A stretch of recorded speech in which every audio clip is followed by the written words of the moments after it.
It's been 8 years since Nelson Mandela made his last trip to Washington, but for one night only, the former South African president was back, thanks to a new film, Mandela: Long Walk to Freedom.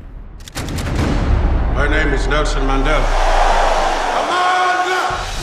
Starring British actor Idris Elba in the title role and Naomi Harris as his second wife Winnie, the movie charts Mandela's life from his rural childhood and anti-apartheid activism through his 27-year imprisonment and eventual inauguration as South Africa's first black president. Shall we begin? One of Mr. Mandela's most fervent admirers, President Obama, gave the new movie a special screening on Thursday night at the Executive Mansion in Washington. Among those present, Mr. Mandela's daughters. The film's producer, Anand Singh, first started corresponding with Nelson Mandela about the rights to a film of his life when the iconic leader was still behind bars. He says seeing the story shown inside the White House has special meaning.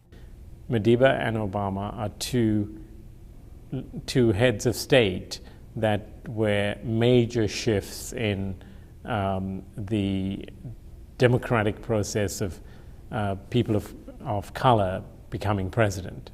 And so it was really quite sort of emotional in a sense to do it here. And the president clearly felt so too. He said that Madiba's journey is something that he's very attached to, that, you know, certainly in his time, that as a law student, he got to know of Madiba, and then he was a student when Madiba got released. So there were many influences that Madiba had on his life.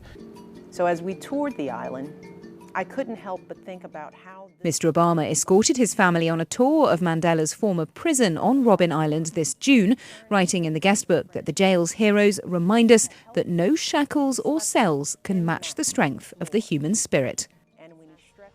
A message the film also tries to convey. It is an ideal for which I am prepared to die.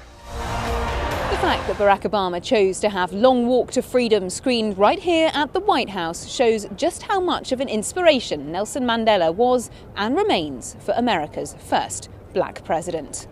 Lorna Shaddick, Washington. News that moves. eNCA.com.